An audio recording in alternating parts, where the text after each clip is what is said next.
श्री राधा कृष्णाभ्याम नमः।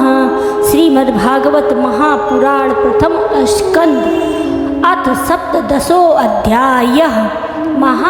महाराज परीक्षित द्वारा कलयुग का दमन। आज की कथा में पहले संस्कृत श्लोक पढ़ूंगी, फिर जाके कथा पढ़ूंगी हिंदी। राधे राधे। सुत उवाच तत्र गोमिथुनं राजा हन्यमानमनाथवत् दण्डहस्तं च वृषलं ददृशे नृपलाच्छनं वृषं मृडालधवलं हेमन्तमिव बिभ्यतं वेपमानं पदैकेन सीदन्तं शूद्रताडितं गां च धर्मदुघां दीनां वृषं शूद्रपदाहतं विवस्वां साश्रुवदनां क्षामां यवशमिच्छतम् पत्रास्य रथमारूढः कार्तस्वरपच्छिदं मेघगम्भीरया वाचा समारोपितकार्मुकः कस्त्वं मच्छरणे लोके बलादंस्य बलान्बली नरदेवोऽसि वेषेण नटवत्कर्मणा द्विजः यस्त्वं कृष्णे गते दूरं स गाण्डीवधन्मना शोच्यान् रहसि प्रहरवद महर्षि त्वां वा मृडालधवलः पादन्यः पदाचरन् वृषरूपेण किं कञ्चिद्देवो न परिखेदयम् न जातु पौरवेन्द्राणां दोर्दण्डपरिरम्भिते भूतले अनुपन्त्यन्त्यसि विनाति प्राणिनां शुच मां चौरभेयानुशुचो वेतु ते वृषलादभयं मारुदिरम्यभद्रं ते खलानां मयि शास्तरे यस्य राष्ट्रे प्रजा सर्वास्त्रस्यन्ते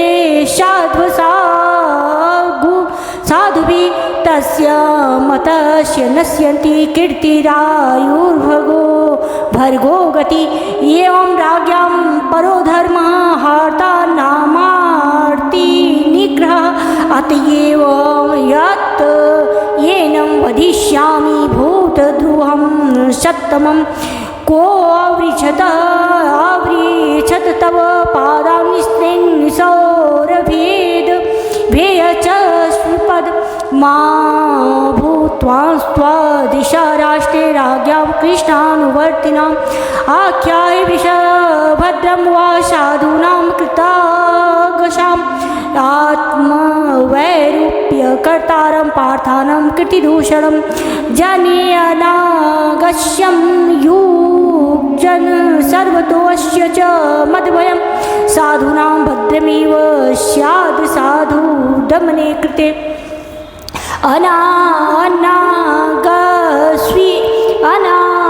अनागस्वीभूतेषु आगास्कृतिरङ्कुशः आहतास्मि भुजं साक्षादमर्त्ययास्यापि साङ्गदं राज्ञो हि परमो धर्मः स्वधर्मस्थानुपालनं सासतो अन्याय यथा शास्त्रमनाप्तुत पथानि धर्मवाच यतद्वा पाण्डवेयानां युक्ता मार्ता भयं वच येषां गुडगणः कृष्णो दैत्यादो भगवान् कृत न वयं क्लेशवीराणि यतः इष्युपुरुषर्षभ पुरुषं तं विजानीनो वाक्यभेदविमोहिता केचिद्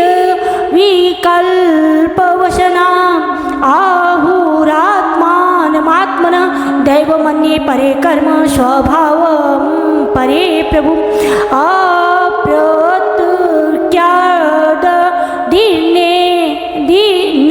अप्रत्यादीर्णैर्देश्याति केशस्पि निश्चयः अत्रानुरूपं राजर्षे विमृश स्वमनीषया सुतुवाच एवं धर्मे प्रवदति स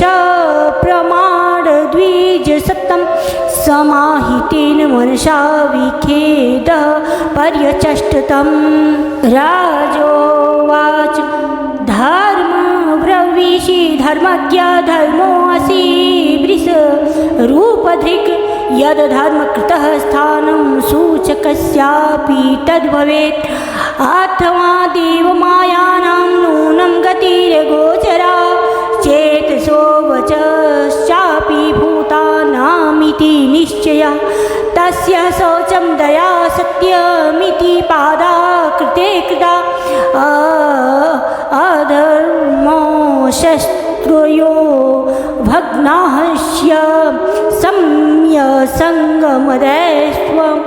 इदानीं धर्मपादस्ते सत्यं निर्वर्त ये दतः तं जिघृच्छत्य धर्मो अयमनि ऋतेनेधितः कलिः। इयं च भूभर्गवता न्यासितोरुभरा सती श्रीमद्विस्तत्यपदन्यास्य सर्वतः कृतकौतुका छोषोचत्यश्रुकलाशादि दुर्भगे वञ्चिताधुना अब्रहार्या नृपव्याजा शूद्रा भोच्छान्ति मामिति। इति धर्ममही चैव सान्त्वयित्वा महारथ निशातमादरे खड्गं कलये अधर्म हेतवे। तं जिह्वासुमभिप्रेत्य विहाय नृपलाञ्छनं तत्पादमूलं शिरसा समगाद भयविहल। पतितं पादयो वीरः कृपया दीनवत्सलः शरण्यो नावधीश्चल लोक्याः चेदं महन्निव। राजोवाच न ते गुडाकेशयशोधरणां वधाञ्जलि वै भयमस्ति किञ्चित् न वर्तिव्यं भयता कथवचनं क्षेत्रे मदीये त्वधर्मबन्धु। त्वां वर्तमानं नरदेहदेः गुणु प्रवृत्तो अयं धर्मपूगः लोभो अनृतं चैर्यमनार्यमहो ज्येष्ठां च माया कलहश्च दम्भ। न वर्तितव्यं तद्धर्मबन्ध्यो धर्मेण सत्येन च वर्तितव्ये। ब्रह्मावर्ते यत्र यजन्ति यज्ञे यज्ञेश्वरं यज्ञवितान विज्ञा। यस्मिन् हरिभर्गवानिज्यमान ईज्यामूर्ति यजतां संतनोति कामान् मोहान् स्थिरजङ्गमान मन्तबहिर्वायुरिवैष आत्मा। सुतवाच परिचितैवमादिष्टः स कलिर्जातवे पथु तमुदतां सीमादेहेदं दण्डपाणी भीमोदतम्। कलिर्वाच यत्र कचनं वत्स्यामि सार्वभौमत्वाज्ञया लभते तत्रापि त्वामातेषु सरासनं। तन्मे धर्मभूतां श्रेष्ठस्थानं निर्देशु महसि तत्रैव नियतो वत्स्यातिष्ठन्ते अनुशासनं। सुतुवाच अभ्यर्थितस्तदा तस्मै अस्थानानि कलयो ददौ धूतं पानं स्त्रियं सूना यत्रा धर्म चतुर्विधः पुनश्च याचमानाय जातरूपमदात् प्रभु ततो अनृतं मदं कामं रजो वैरवं च पंचमम्। अमुनिं पंचस्थानानि धर्मप्रभः कलि अवतरेयेण दत्तानि न्यवसत तन्निधे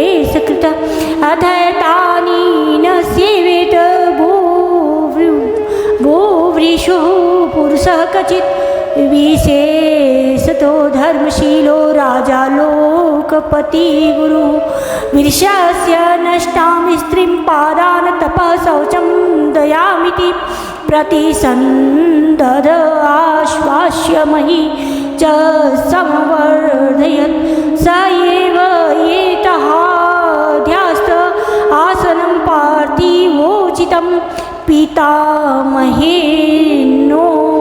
महेनोपन्यस्तं राज्ञा रण्यं विवक्षिता आस्ते अधुना स राजर्षि कौरवेन्द्र श्रीयोल्लसन् गजाहये महाभाग चक्रवर्ती बृहच्छवा इत्थं भूतानुभावो अयं भीमन्युसुतो नृपः यस्य पाल्यतः चोरी यूयं सत्राय दीक्षिता इति श्रीमद्भागवते महापुराणे परमहंस्यायां संहितायां प्रथमस्कन्धे कलिनिग्रहो नाम सप्तदशोऽध्यायः।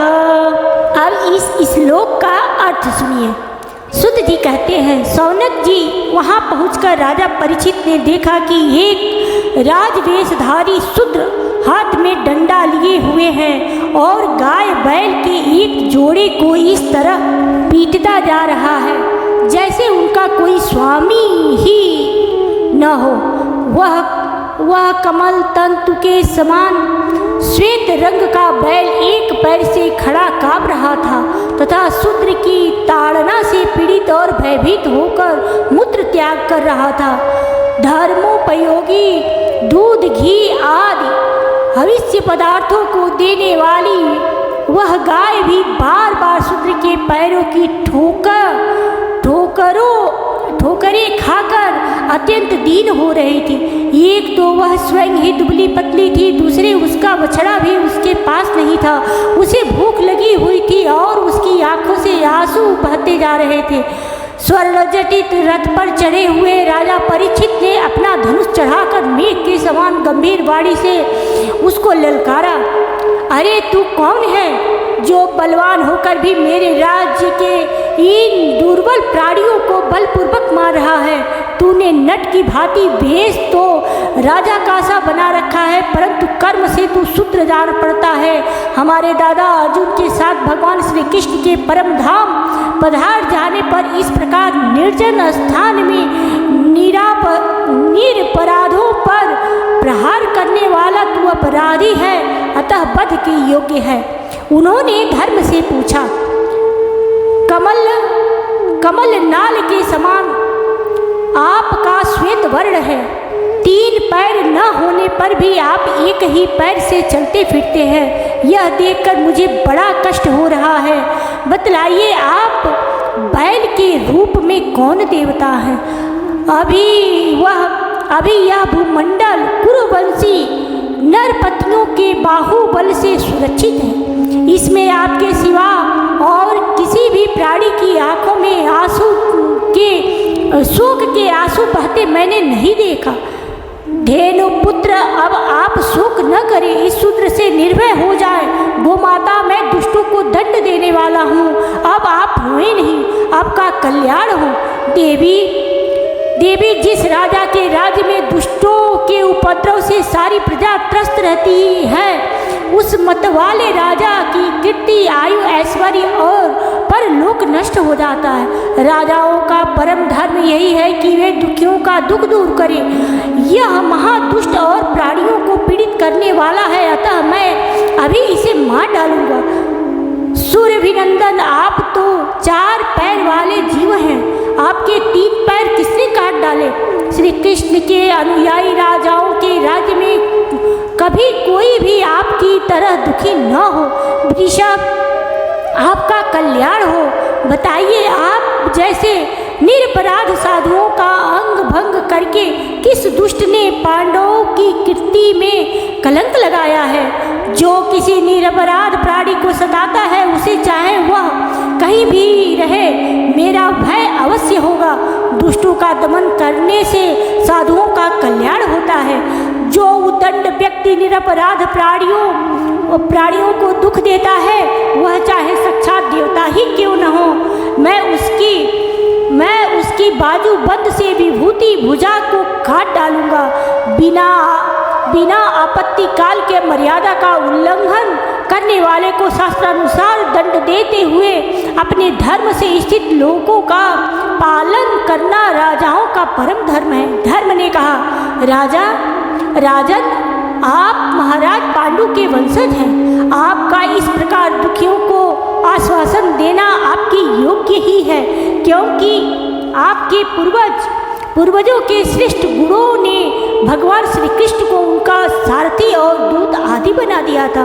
नरेंद्र, शास्त्रों के विभिन्न वचनों से मोहित होने के कारण हम उस पुरुष को नहीं जानते जिससे क्लेशों के कारण उत्पन्न होते हैं। जो लोग किसी भी प्रकार के दैत्य को स्वीकार नहीं करते,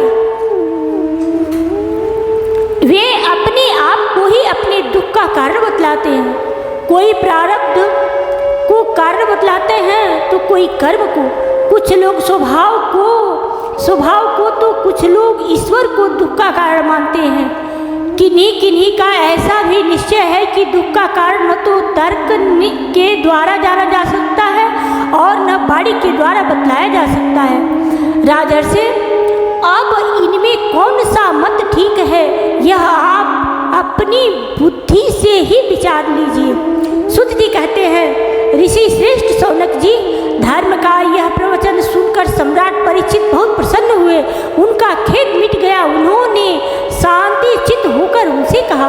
परीक्षित ने कहा, धर्म का तत्व जानने वाले वृषभ देव, आप धर्म का उपदेश कर रहे हैं। अवश्य ही आप वृषभ के रूप में स्वयं धर्म हैं। आपने अपने को दुख देने वाले का नाम इसलिए नहीं बताया कि अधर्म करने वाले को जो नरकादि प्राप्त होते हैं, वे ही चुगली करने वालों को भी मिलते हैं। अथवा यही सिद्धांत निश्चित है कि प्राणियों के मन और वाणी से परमेश्वर की माया के स्वरूप का निरूपण नहीं किया जा सकता।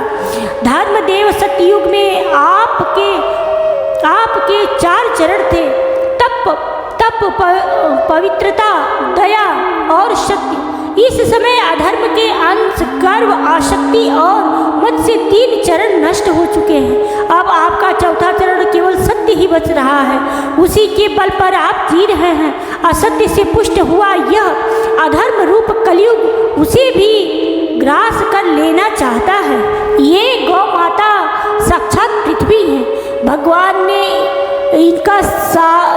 इनका भारी बोझ उतार दिया था और ये उनके राशि सौंदर्य बिखरने वाले चरण चिन्हों से सर्वत्र उत्सवमयी हो गई थी।